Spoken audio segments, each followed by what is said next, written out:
Afternoon, guys. We don't tend to come across too many exciting things in the motor trade, but when we do, we have to bring them along for a video, don't we? So I've got this noise in. It's like a bearing type noise when running the engine. It's only very quiet, but I heard it straight away, and I was like, do you know what? I need to look at this for the sake of the customer. And yeah, I've gone down to. I took the auxiliary belt off. The noise was still there. I'm like, right, so it's got to be cam belt side. It's very much left side of the engine, up here somewhere. And if you haven't spotted it already, we're getting there. We're getting there. So this is the cam belt cover, the lower cover, and that's another big clue, big telltale sign. What's going on here? And whoops!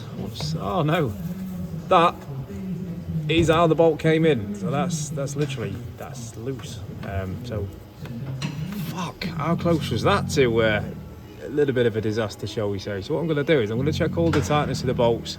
Obviously new bolt. I'm going to see what the stud's like. Potentially a new stud there, new nut.